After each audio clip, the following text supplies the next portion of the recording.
नमस्कार। आज हम बात करने वाले हैं एक बड़ी ही दिलचस्प कहानी के बारे में। ये कहानी है असद नाम के एक लड़के की, जिसका जीवन ना एक छोटे से बदलाव से बिल्कुल पलट जाता है। ये कहानी हमें ये सिखाती है कि कभी-कभी सजा से कई ज्यादा असरदार होती है जिम्मेदारी। तो चलिए इस कहानी में थोड़ा और गहराई से उतरते हैं और समझने की कोशिश करते हैं कि आखिर असद की शरारतों के पीछे की वजह क्या थी और कैसे बस एक सही मौके ने सब कुछ बदल कर रख दिया।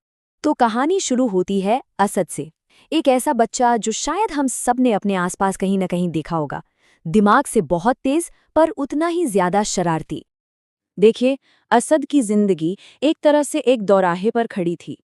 एक तरफ था शरारतों का रास्ता, जो उसे लगातार डांट और सबकी नाराजगी की तरफ ले जा रहा था, और दूसरी तरफ था जिम्मेदारी का रास्ता, एक ऐसा रास्ता जो उसे सम्मान और एक नई पहचान दिला सकता था।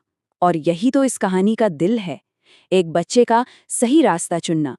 तो असद का किरदार इसलिए इतना दिलचस्प है क्योंकि उसमें काबिलियत तो थी, पर वो सारी एनर्जी गलत जगह इस्तेमाल हो रही थी।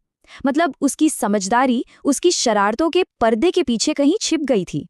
अब सवाल ये था कि उस पर्दे को हटाएगा कौन। घर पर उसकी शरारतें सिर्फ चीजें इधर उधर फेंकने तक ही नहीं थीं। वो अपनी माँ की बातों को अनसुना कर देता था, अपनी छोटी बहन को लगातार परेशान करता था, और अनजाने में ही सही, घर के एक अच्छे भले माहौल को तनाव में बदल देता था।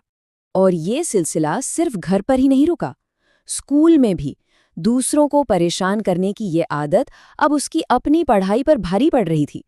वो दूसरों की पढ़ाई में तो रुकावट डाल ही रहा था, पर असल में वो खुद के ही रास्ते का रोड़ा बन गया था। लेकिन फिर कहानी में आता है एक ऐसा मोड़ जो सब कुछ बदलने वाला था। असद को एक ऐसा मौका मिलता है जो उसे एक शरारती लड़के से एक जिम्मेदार इंसान बनने का रास्ता दिखाता है। और ये था वो पल जिसने सब कुछ बदल दिया। यहाँ उसकी माँ ने बहुत ही समझदारी वाला काम किया। उन्होंने उसे डांटा नहीं, कोई सजा नहीं दी, बल्कि उसे एक नई भूमिका दे दी, उसे जिम्मेदारी सौंप दी।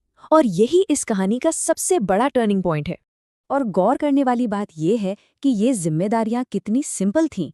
अपने खिलौने ठीक से रखना, अपनी बहन की होमवर्क में मदद करना, टाइम पर स्कूल के लिए तैयार होना। ये छोटे छोटे काम उसे डांट खाने वाले बच्चे से घर का एक जरूरी और मददगार सदस्य बना रहे थे। घर से जो ये पॉजिटिव बदलाव शुरू हुआ था ना, वो जल्द ही स्कूल तक भी पहुंच गया। उसकी टीचर ने भी उसकी छिपी हुई काबिलियत को पहचान लिया और उसे क्लास का सहायक मॉनिटर बनाकर जिम्मेदारी का एक और मौका दे दिया। स्कूल में भी उसके काम बहुत सरल थे, ब्लैक बोर्ड साफ करना, किताबें बांटना। लेकिन इन छोटे छोटे कामों का असर बहुत बड़ा था। इन कामों ने उसे क्लास में परेशानी खड़ी करने वाले से सबकी मदद करने वाले की पहचान दे दी। तो अब असद के पास नई भूमिकाएं थीं, नई जिम्मेदारियां थीं। चलिए देखते हैं कि उसने इन नए चैलेंजेस का सामना किया कैसे। जाहिर है, सालों की आदतें एक दिन में तो बदलती नहीं हैं। शुरुआत में असद को भी अपनी पुरानी शरारतों और इन नई जिम्मेदारियों के बीच एक बैलेंस बनाने में मुश्किल हुई। आखिरकार बदलाव एक सफर होता है, कोई बटन नहीं जो ऑन ऑफ कर दिया। लेकिन यहीं पर बदलाव की सबसे बड़ी वजह सामने आती है, पॉजिटिव रिएक्शन। जैसे ही असद ने कोशिश करनी शुरू की, उसे डांट की जगह तारीफ मिलने लगी। घर पर माँ का प्यार मिला और स्कूल में पूरी क्लास की तालियां। ये तारीफ उसके लिए किसी फ्यूल की तरह काम कर रही थी, जो उसे और भी बेहतर करने के लिए हिम्मत दे रही थी। और यहीं असद को अपनी जिंदगी की सबसे बड़ी सीख मिली। उसने पहली बार ये महसूस किया कि शरारत से मिलने वाली थोड़ी देर की मस्ती जिम्मेदारी से मिलने वाले सम्मान के आगे कुछ भी नहीं है। ये सिर्फ उसके व्यवहार का नहीं, बल्कि उसकी पूरी सोच का बदलाव था। और इस बदलाव का नतीजा, अरे वो तो साफ साफ दिख रहा था। उसका घर जहां पहले तनाव और शिकायतें रहती थीं, अब वहां हंसी और खुशी गूंजने लगी। और स्कूल में जो बच्चा कभी दूसरों के लिए परेशानी का कारण था, अब वो सबका चहेता दोस्त बन गया था। तो ये थी असद के बदलाव की कहानी। पर ये सिर्फ एक बच्चे की कहानी नहीं है। चलिए अब बात करते हैं कि इस कहानी में हम सभी के लिए क्या गहरे सबक छिपे हुए हैं। एक पल के लिए सोचिए, इस छोटी सी कहानी में कितने बड़े बड़े मैसेज छिपे हैं, है ना? आइए उन पर एक नजर डालते हैं। इस कहानी का जो सार है, उसे हम 4 पॉइंट्स में समझ सकते हैं।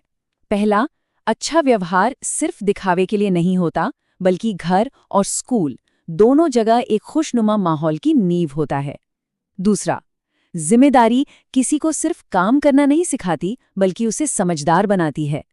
तीसरा, ये हमें एक्शन और रिएक्शन का सीधा सा नियम सिखाती है। शरारत का नतीजा परेशानी और अच्छे काम का नतीजा तारीफ। और आखिर में सबसे जरूरी बात, सच्ची खुशी दूसरों को परेशान करने में नहीं, बल्कि उनकी मदद करने में है। असद की कहानी हमें एक बहुत ही जरूरी सवाल के साथ छोड़ जाती है। कैसे छोटी छोटी जिम्मेदारियां हमारे जीवन में, चाहे हम बच्चे हों या बड़े, एक बहुत बड़ा और पॉजिटिव बदलाव ला सकती हैं। इस पर जरूर सोचिएगा।